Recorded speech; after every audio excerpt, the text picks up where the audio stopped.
Por su propia voluntad el Padre nos engendró por medio del Evangelio, para que fuéramos en cierto modo primicia de sus criaturas. Aleluya, aleluya, aleluya,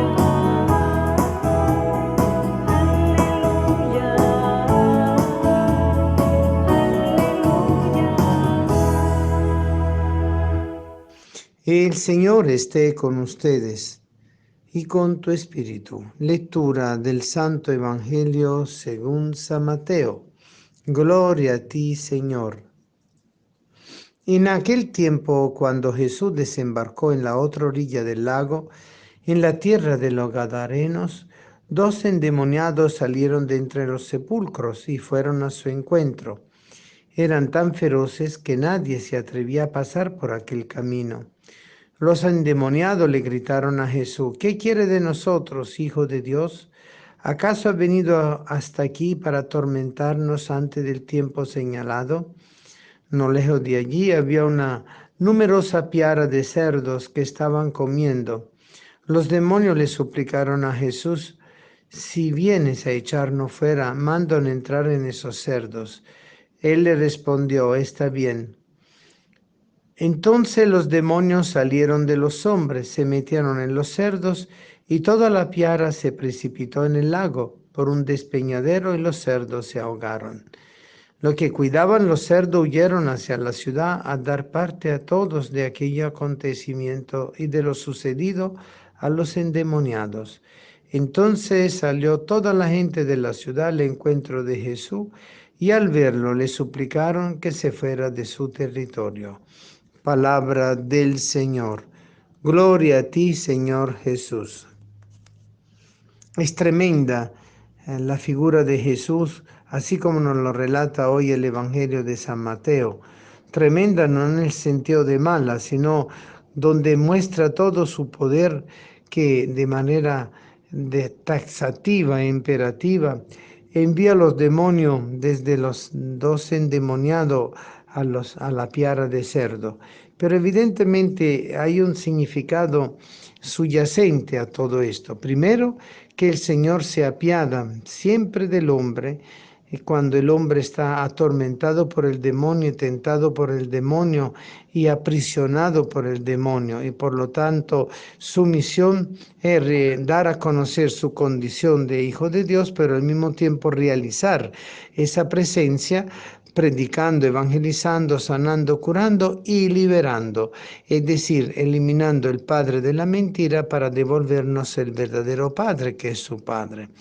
Por eso la misión de Jesús fue siempre exorcista y será siempre exorcista, porque al nombre de Jesús todos los demonios tiemblan y tienen que retirarse, porque Jesús rompe el poder de la mentira, rompe el poder del malo, rompe el poder de aquel que se rebeló a su propio Padre, porque siendo el Hijo, Él tiene el poder del Padre en su condición de Hijo, y por lo tanto Él actúa con toda la fuerza necesaria para reprender y expulsar al demonio. Y por eso vemos como Él lo hace de una forma, como dije anteriormente, taxativa, imperativa.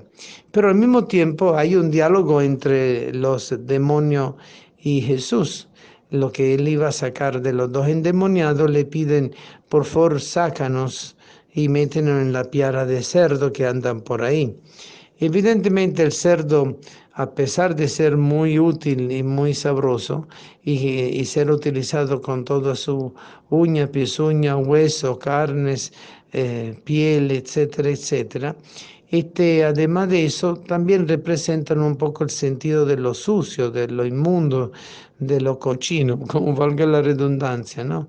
El cochino es cochino, porque él justamente tiene esa costumbre de revolcarse en su propio sucio o estar metido en el barro, es decir, que no da siempre un aspecto muy bonito, ¿verdad? Y por lo tanto se le asocia a ese sentido de la inmundicia, pero también se le asocia a esa actitud del hombre que se vuelve un cochino porque da rienda suelta a sus caprichos, a sus deseos, a sus placeres, a sus angustias y en su sentido de la gula y se vuelve un cochino, una persona insaciable. Entonces la figura del animal tiene un significado, tiene el significado de que justamente representa no al demonio como tal, sino lo que el demonio hace del hombre. El demonio encochina al hombre. Y por eso Jesús libera a los dos endemoniados y los demonios piden de ir a los cochinos. Y de paso se tiran toda la piara por un cerro y caen todos ahogados en el mar.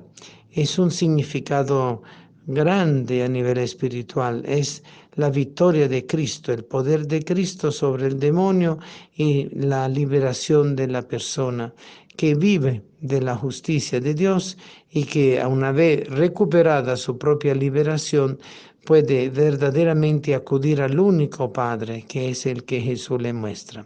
Hay otro dato muy interesante, que los demonios lo reconocen. ¿Qué quiere de nosotros, hijo de Dios? Jesús, si ustedes observan y leen bien los evangelios, en ningún momento se autodefine el Hijo de Dios, sino se autodefine Hijo del Padre. Y como Hijo del Padre, Él viene a manifestar su presencia entre nosotros. Pero evidentemente los demonios lo reconocen inmediatamente. Los demonios saben quién es Jesús, no lo adoran, pero sí saben quién es. Y por eso no pueden sostener su presencia. Y le dicen, ha venido hasta aquí para atormentarnos antes del tiempo señalado. ¿A qué se refieren los demonios? ¿Cuál es ese tiempo señalado? La victoria definitiva de Cristo sobre el maligno y todos sus secuaces y todos los espíritus inmundos. Por lo cual, todo exorcismo que en nombre de Cristo se sigue realizando en la iglesia, al final de los tiempos llevará a la destrucción total del misterio de la iniquidad y al juicio definitivo del mal y del triunfo definitivo del bien.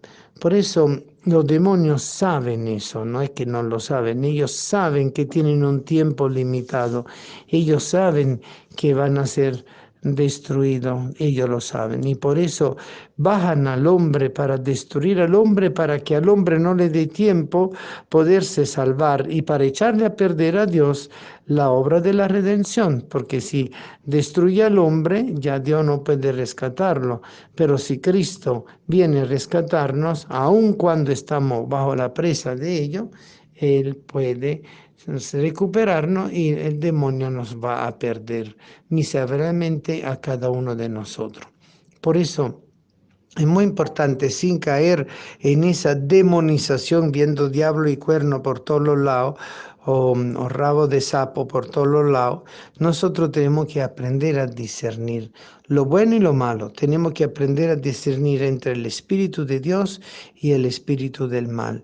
Tenemos que aprender a pedirle siempre al Señor, líbranos de todo mal, como nos recitamos en el Padre Nuestro.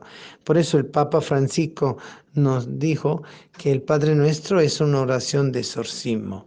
Y por eso para nosotros, al decir Padre Nuestro y más luego, libre de todo mal, nosotros al invocar con Jesús en el mismo Espíritu de Cristo al Padre, quedamos libres del Padre de la mentira, del Padre de la rebeldía, del Padre del pecado y acudimos y nos entregamos al verdadero Padre.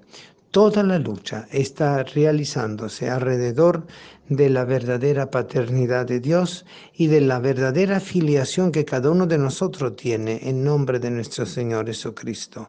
Descúbrete a ti mismo como el Hijo de Dios, hecho carne en ti y que te va transformando cada vez más por el bautismo que has recibido y por los demás sacramentos y por la misma acción de Cristo palabra, te va transformando cada vez más a imagen y semejanza del Padre en el Hijo por el mismo Espíritu.